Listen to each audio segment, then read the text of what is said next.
You spent 7 years in school. You took out 6 figures in student loans. You passed one of the hardest licensing exams in healthcare. You are a doctor of physical therapy, and you're making $80,000 a year. Maybe 85, maybe 90 if you've been grinding for a decade. And somewhere in the back of your mind, there's this voice that keeps asking, what went wrong?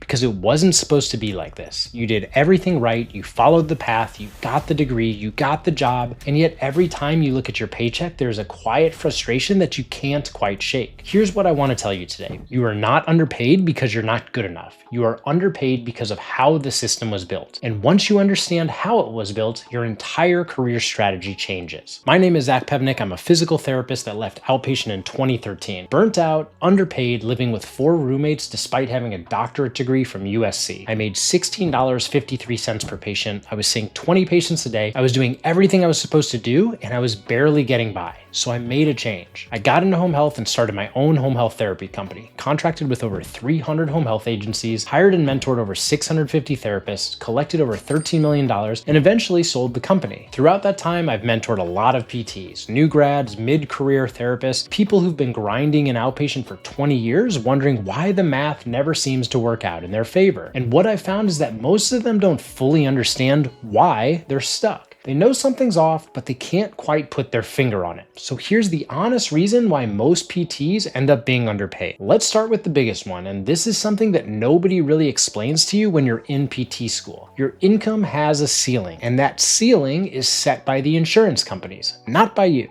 Here's how it works. In most outpatient settings, the clinic bills insurance for your services using CPT codes. Medicare, Blue Cross, United, they all have predetermined reimbursement rates for those codes, and the clinic gets paid a set amount. And then they pay you a salary or an hourly rate out of that. It doesn't matter how good you are. It doesn't matter if you get incredible outcomes. It doesn't matter if your patients love you and they refer you all their friends. The reimbursement rate is the reimbursement rate. Now compare that to a surgeon. A surgeon performs a procedure like a hip replacement or a spinal fusion, and the reimbursement for that procedure is significantly higher. The more complex the procedure, the more money they get paid. There's a direct relationship between the difficulty of the procedure and the compensation. Or compare it to a cash-based physical therapy business. No insurance, no billing codes, you set your rate, you charge what you're worth. There's no ceiling. But in traditional PT, you're billing units. You're working within a system that was designed to pay you the minimum necessary to keep you showing up. And here's the brutal truth. You're not paid based on your value. You're paid to bill codes under your license. And those codes have not kept up with inflation. In fact, CMS has cut Medicare reimbursement for outpatient PT almost every single year for the last decade. So the ceiling isn't just low, it's getting lower. Now here's the second piece of this, and this one really gets under my skin. You are the one doing the work. You are the one treating the patients. You are the one generating the revenue for that clinic. But you don't own the contracts. You don't set the rates. You don't control the margins. Someone else does. The clinic owner or the private equity group that bought the clinic negotiated the insurance contracts. They set the billing rates. They decide what percentage of the revenue you get to keep. And spoiler alert, it ain't a lot. I did the math on myself when I was an outpatient, and my assumption is the clinic was billing about $100 to $150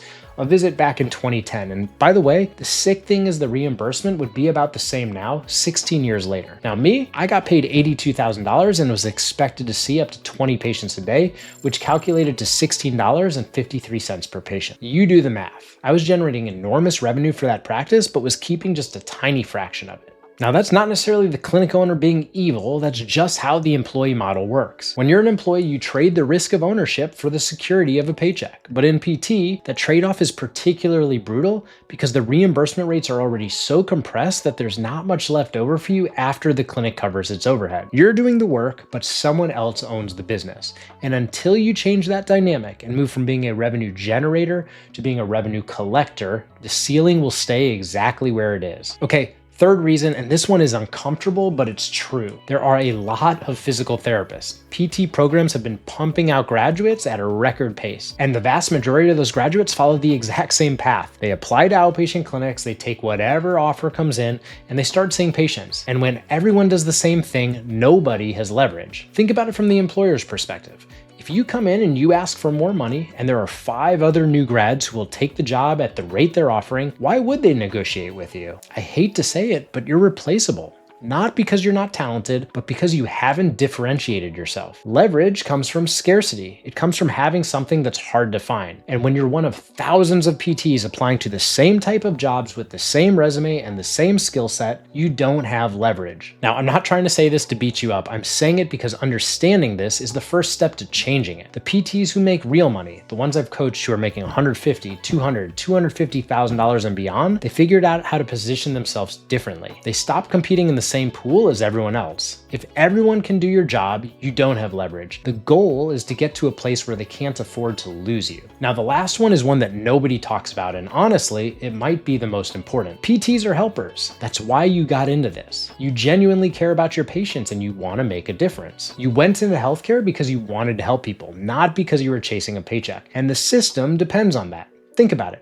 If PTs were aggressive negotiators who demanded fair compensation and walked out the door the second they were underpaid, the entire model would collapse. Clinics would have to pay more, reimbursement rates would have to change, the economics would shift. But instead, what happens? PTs accept the offer because they want to get in and they want to start helping patients. They don't push back on salary because it feels uncomfortable to talk about money. And by the way, why does it feel so uncomfortable? Because the PT schools taught nothing about business and finance. So PTs stay at jobs that underpay them because they love their patients and they don't want to leave them. I talk to therapists across the country every single day and I hear the same thing over and over. I know I should be making more, but I feel guilty asking. Or I don't want to seem like I'm here just for the money. Here's what I want to say to that. Wanting to be paid fairly for your expertise is not greedy. It's not selfish. It's not un-PT-like. You spent 7 years in school. You have a doctorate. You are changing people's lives every single day. You deserve to be compensated for that. The system has convinced you that caring about money somehow is at odds with caring about people, and it's not. In fact, the more financially stable you are, the longer you stay in this profession, and the more patients you help over the course of your career. The system depends on you being a good person. Don't let it use that against you. Okay, so now you understand the mechanics, the insurance ceiling, the lack of revenue control, the oversupply problem, the good person trap. So the question is, what do you actually do about it? You need to move from being a clinician to controlling the revenue. That's the shift, and there are a few ways to do it. The first thing I do is look into home health. In home health, you can contract directly with agencies as an independent contractor. You negotiate your own rates. You're not capped by the clinic's billing structure. You're not splitting revenue with an employer who's taking the lion's share. You set your terms. I had a client recently, he was a solo PT, no employees, who made $39,780 in a single month. One person, no office with rent, no overhead. Just knowing how to find the right agencies and negotiate the right rates. Another client recently made $11,000 in his first 4 weeks ever doing home health. He had never done a single home health visit before working with me. Now, I'm not telling you those numbers to hype you up. I'm telling you because I want you to understand what's possible when you remove the ceiling. Now, the second thing, and this is where it really gets interesting, is building a small team. Because here's the thing about being a solo contractor. You're still trading time for money. If you don't see patients, you don't get paid. You hit a ceiling again, although it's a much higher one. But when you hire even just 1 or 2 therapists under your company,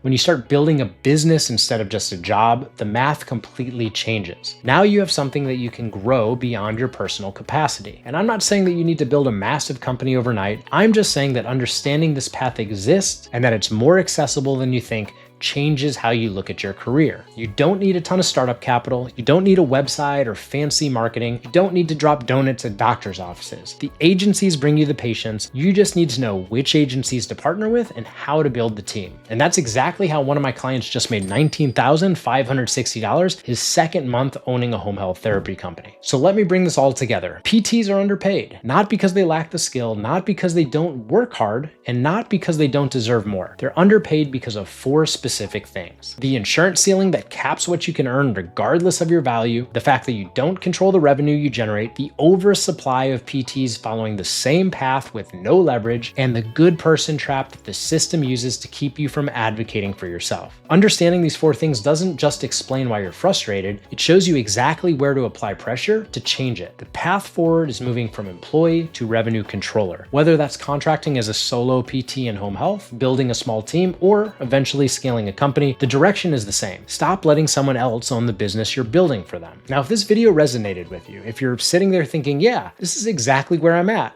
then I want to talk to you. I work with physical therapists who are done being frustrated with their income and are ready to actually do something about it. Whether you want to get into home health as a solo PT or build your own home health therapy company, I've been through it all. I've coached over 100 therapists through it, and I know exactly what it takes to get you from where you are to where you want to be. Now, there's a link in the description to book a 100% free strategy session with me. No commitment, no pressure. We'll just talk about where you're at, where you want to go, and I'll tell you honestly whether I think I can even help you. And if I can't, I'll at least point you in the right direction. Now, if you got something out of this video, hit like and subscribe. I put out free content every week because my mission is to help physical therapists reach financial freedom, and I'm not stopping until I do. So I'll see you on the next one.